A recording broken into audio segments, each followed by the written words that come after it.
कल हमने संत गुरु रविदास जी की राजवंशावली, जन्म और जन्म स्थली पर चर्चा की थी। आज हम संत श्रोमणी गुरु रविदास जी के राजवंश पर चर्चा करते हैं। ये जरूरी क्यों है? क्योंकि डॉक्टर बाबा साहब भीमराव अम्बेडकर ने कहा था कि जिस समाज का इतिहास नहीं होता वह समाज पतन की ओर जाता है। अगर परिवार में या कहीं किसी व्यक्ति को या किसी बालक को ये पता लगे कि मेरे परिवार के व्यक्ति, मेरे पूर्वज चोर लुटेरे डाकू थे, तो बालक कभी स्वाभिमान के साथ खड़ा होने में स्टार्ट करता है। लेकिन जब ये पता लगे मेरे पूर्वज क्रांतिकारी थे, देशभक्त थे, अच्छे इतिहासकार थे, तो व्यक्ति समाज के अंदर स्वाभिमान के साथ बताता है कि मैं उस वंश का व्यक्ति। इसलिए संत रविदास जी का जो वंश है वो चौर वंश है।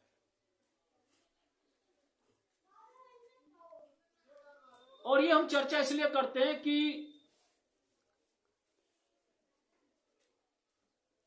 अगर देखते हैं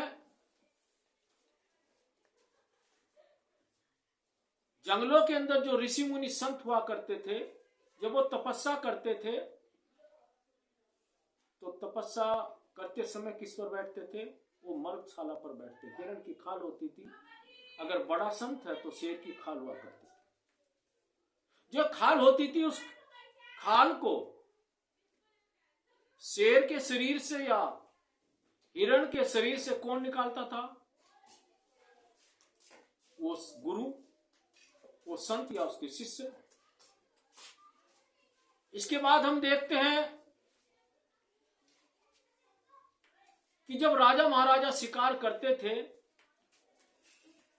तो शिकार करते समय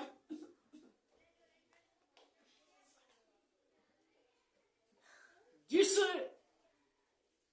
पशु को शिकार कर कर लेकर आते थे उसका मांस सेवन करते थे। उसकी खाल कौन निकालता था? वो सेनानी, वो रसोइया या उसके शिष्य। उत्तराखंड में आज भी सती प्रथा है, उत्तराखंड में आज भी बलि प्रथा है। जब किसी पशु की बलि दी जाती है तो उसकी भी खाल निकालनी पड़ती है। तो कौन निकालता होगा? पुरोहित या उसके शिष्य।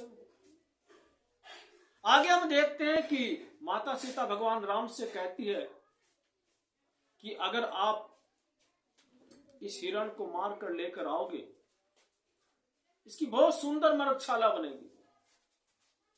काश उस हिरण को राम यदि मार कर लेकर आते तो उसकी खाल कौन निकालता? राम लक्ष्मण या सीता। ये इतने मैंने आपके सामने वर्णन दिया है, इनमें सब व्यक्ति ऐसे मिलते हैं। ऋषियों का वर्णन दिया है।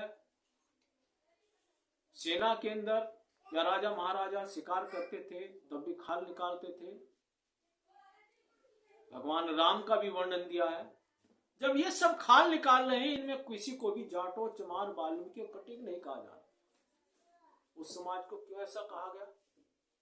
जबकि जब हम इतिहास पढ़ते हैं ऐसी कोई जाति नहीं है जिस जाति में कभी कोई राजा महाराजा नहीं रहा। उदाहरण यदि हम देखते हैं, जो चच वंश है, राजा धाइर है, ये ब्राह्मणों का वंश है। इसके बाद हम देखते हैं अहिल्याबाई होलकर कौन है? पाल समाज की है, जिसने हिंदुस्तान के अंदर सबसे अधिक मंदिर बनाए। इससे आगे देखते हैं सुहेल देव पासी, लखन पासी वंश रहा है, जिन्होंने बहराइच के अंदर युद्ध लड़ा है। इसी तरह भरतपुर की रियासत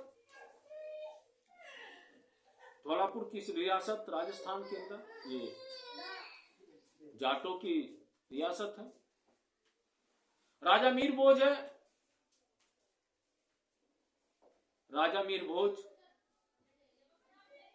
गुज्जर परिहार है।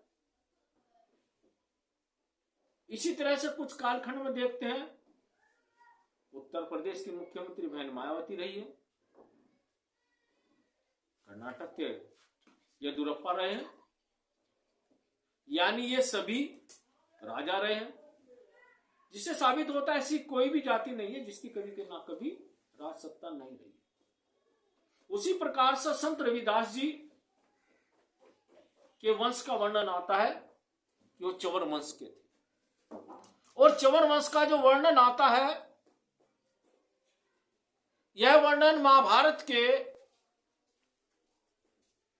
भीष्म पर्व में अध्याय 35 के 17वें व 18वें श्लोक के अंदर वर्णन आता है, जिसमें कहा गया है, जो श्लोक है उसमें कहा गया कि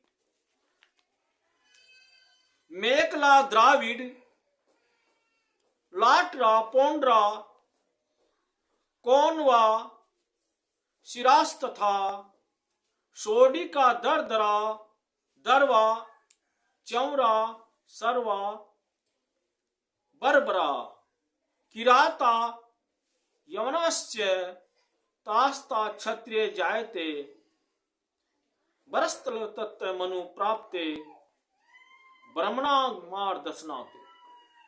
यानी मेकला द्राविड लाटा पोंड्रा कोन्ना शिरास्ते सोंड्री का दरदरा दरा और चंवर वंश, ये सभी क्षत्रिय थे, यानी सब राजवंश थे। और इसलिए जो चंवर वंश के इतिहास के बारे में जो वर्णन आता है, जो कर्नल टाट जो राजस्थान का जिन्होंने इतिहास लिखा है, उन्होंने भी अपनी पुस्तकों के अंदर इस चीज का वर्णन दिया गया है।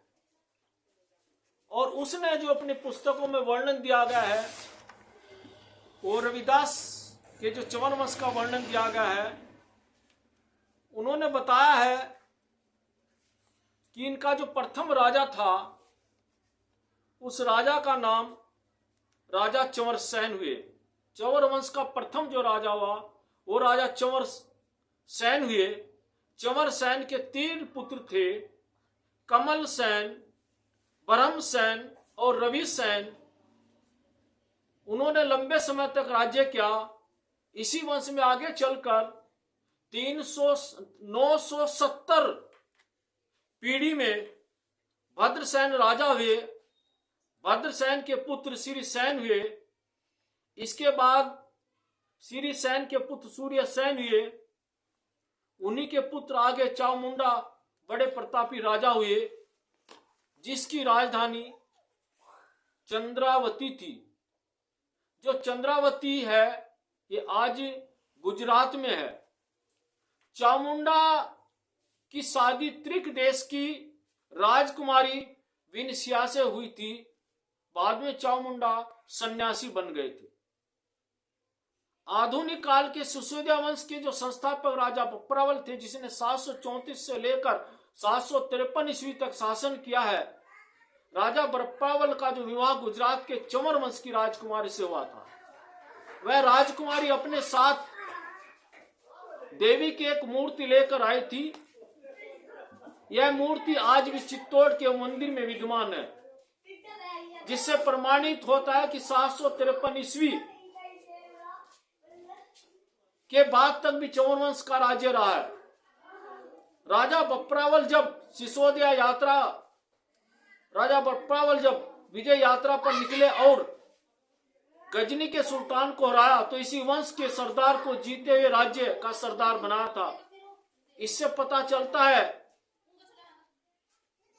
कि 753 के पश्चात भी चंवर वंश का लंबे समय तक शासन रहा है। और इसी आधार पर संत रविदास रामायण के अनुसार दुआ भी आता है। जब विप्र ब्राह्मणों ने पोथी खोलकर देखा तो उसमें लिखा और बताया गया कि पोथी खोली विप्रवर लगन देखी हर्षाए, कहने लगे जो राहु से इस प्रकार समझाए, भक्त शिरोमणि पुत्र तुम्हारा करे जग में निज उजाला, चौवन वंश को सुयश बढ़ाए, बहु सम्मान जग में पाए। ये संत रविदास जी के बारे में कहा गया है। आगे रविदास महिमा के अंदर भी वर्णन दिया गया है। सुनु रविदास कही असवाणी, बोले झूठ नीच अभिमानी, हमरो एक सत्य से नाता, चौवन वंश राहु मम पिता, है हम काशीपुर निवासी, हरि के भक्त नाम रविदासा, पीपल गोत्र विहित जग माही, याने न अन्यथा नाही, जाने न अन्यथा नाही, धर्म सनातन मानस हमारे, वेद शास्त्र हैं प्राण हमारे, पूजो राम कृष्ण चित लाई, गुरु द्विज संत को करे सेवकाई। यानी संत रविदास जी स्वयं भी कहते हैं कि मैं सत्य ही कहता हूं कि मेरा जो वंश चौवन वंश है, मेरे पिता का नाम राहु है, काशी का मैं निवासी हूं, मेरा गोत्र पीपल गोत्र है, मेरा धर्म सनातन धर्म है, वेद शास्त्र मेरे प्राण है, मैं राम कृष्ण का अनुयायी हूं, मेरे गुरु स्वामी रामानंद ब्राह्मण है। इसके साथ साथ संत रविदास जी का एक दोहा भी आता है, जाके ढोर ढोवत बनारस आस पासा, विपुर करत दंडवत प्रणाम कहत दासा रविदासा। इस प्रकार से संत रविदास जी की जो राज